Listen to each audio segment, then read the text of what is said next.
কথাটা শুনে তপনের চোখ মার্বেল হয়ে গেল। নতুন মেসোমশাই, মানে যার সঙ্গে এই কদিন আগে তপনের ছোট মাসির বিয়ে হয়ে গেল দেদার ঘটাপটা করে, সেই তিনি নাকি বই লেখেন। তার মানে তপনের নতুন মেসোমশাই একজন লেখক, সত্যিকারের লেখক।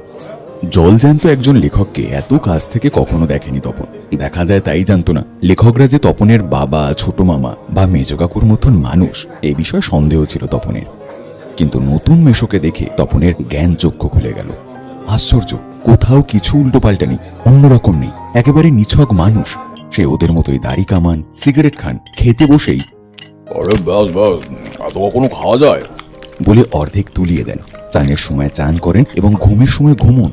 তাছাড়া ঠিক ছোট মামাদের মতোই খবরের কাগজের সব কথা নিয়ে প্রবলভাবে গল্প করেন, তর্ক করেন, আর শেষ পর্যন্ত এ দেশের কিচ্ছু হবে না বলে সিনেমা দেখতে চলে যান কিংবা বেড়াতে বেরোন সেজে গুজে। মামার বাড়িতে এই বিয়ে উপলক্ষেই এসেছে তপন, আর ছুটি আছে বলে রয়েই গেছে। ওদিকে মেশোরও নাকি গরমের ছুটি চলছে, তাই মেশো শ্বশুর বাড়িতে এসে রয়েছেন কদিন।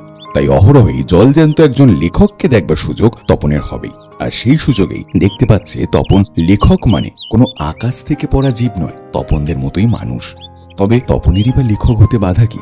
মেসোমশাই কলেজের প্রফেসর, এখন ছুটি চলছে, তাই সেই সুযোগে শ্বশুর বাড়িতেই রয়ে গেছে কদিন। আর সেই সুযোগে দিব্যি একখানি দিবানিদ্রা দিচ্ছিলেন। ছোট মাসি সেই দিকেই ধাবিত হয়। তপন অবশ্য না করে প্রবল আপত্তি তোলে, কিন্তু কে শোনে তার কথা? ততক্ষণে তো গল্প ছোট মেশোর হাতে চলেই গেছে। হইচই করে দিয়েছে ছোট মাসি তার ঘুম ভাঙিয়ে। তপন অবশ্য মাসির এই হইচইতে মনে মনে পুলকিত হয়, মুখে করলেও হয়। কারণ লেখার প্রকৃত মূল্য বুঝলে নতুন মেশোই বুঝবে রত্নের মূল্য জহুরির কাছেই।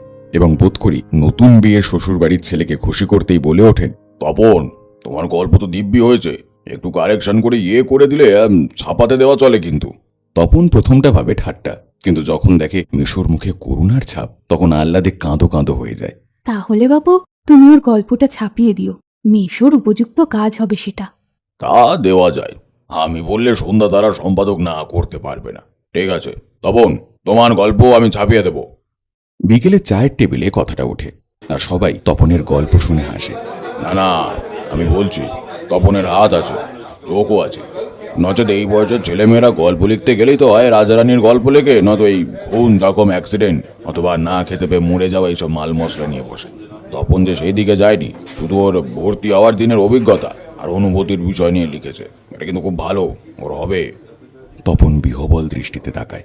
এই কথাটাই ভাবছে তপন রাত দিন। ছেলেবেলা থেকেই তো রাশি রাশি গল্প শুনেছে তপন, আর এখন বস্তা বস্তা পড়ছে। কাজেই গল্প জিনিসটা যে কি সেটা জানতে তো বাকি নেই। শুধু এটাই জানা ছিল না সেটা এমনই সহজ মানুষই লিখতে পারে। নতুন মেশোকে দেখে তপন সেটা জানলো। তবে আর পায় কে তপনকে? দুপুর বেলা সবাই যখন নিথর, তপন তখন আস্ত একটি খাতা, অর্থাৎ হোম টাস্কের খাতা আর কি, বিয়ে বাড়িতেও যেটি মা না আনিয়ে ছাড়েননি, আর কলমটি নিয়ে 3 তলার সিঁড়িতে উঠে গেল। আর তোমরা বিশ্বাস করবে কিনা জানি না, একা শুনে বসে লিখেও ফেললো একটা আস্ত গল্প। লেখার পর যখন পড়লো, গায়ে কাঁটা দিয়ে উঠল তপনের, মাথার চুল খাঁড়া হয়ে উঠল।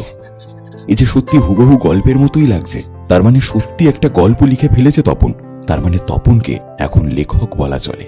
হঠাৎ ভয়ানক একটা উত্তেজনা অনুভব করে তপন, আর দুধ দাঁড়িয়ে নিচে নেমে এসে ছোট মাসিকেই বলে বসে, ছোট মাসি, একটা গল্প লিখেছি। ছোট মাসি ওর চিরকালের বন্ধু, বয়সে বছর 8 বড় হলেও সমবয়সী। কাজেই মামার বাড়ি এলে সবকিছুই ছোট মাসির কাছে। তাই এই ভয়ানক আনন্দের খবরটা ছোট মাসিকে সর্বাগ্রে দিয়ে বসে।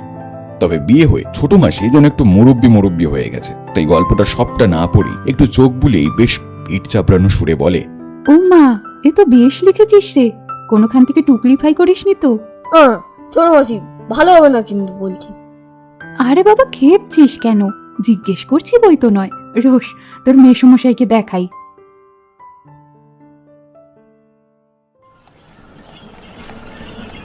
কোথায় গল্পের সেই 8-60 ছাপার অক্ষরে গাঁথা চেহারাটি, যার জন্য হাঁ করে আছে তপন? মামার বাড়ি থেকে বাড়িতে চলে এসো সে দিন গুনতে থাকে। এদিকে বাড়িতে তপনের নাম হয়ে গেছে কবি, সাহিত্যিক, কথাশিল্পী, আর উঠতে বসতে ঠাট্টা করছে, তোর হবে, হ্যাঁ বাবা, তোর হবে। তো এইসব ঠাট্টা তামাশার মধ্যেই তপন আরো 2-3টে গল্প লিখে ফেলেছে। ছুটি ফুরিয়ে এসেছে, হোমটাক্স হয়ে ওঠেনি, তবু লিখছে, লুকিয়ে লিখছে, যেন নেশায় পেয়েছে। তারপর ছুটি ফুরলো, রীতিমতো পড়া শুরু হয়েছে। প্রথম গল্পটি সম্পর্কে একেবারে আশা ছাড়া হয়ে গেছে। বিষণ্ণ মন নিয়ে বসে আছে, এমন সময় ঘটল সেই ঘটনা।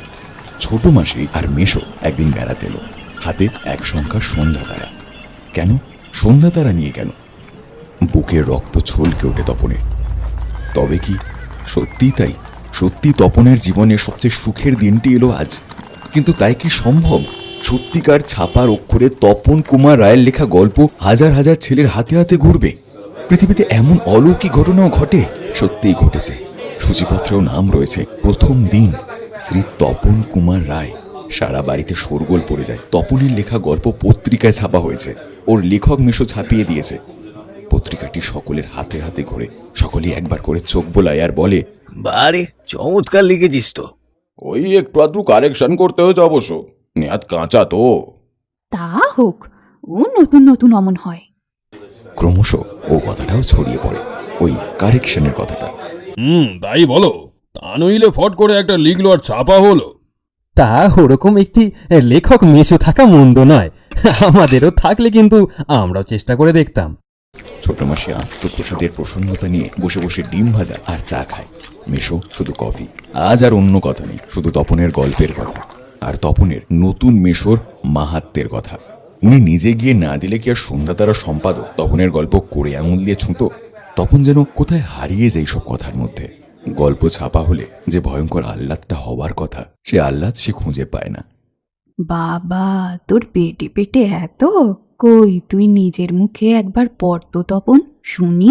এতক্ষণে বইটা নিজের হাতে পায় তপন।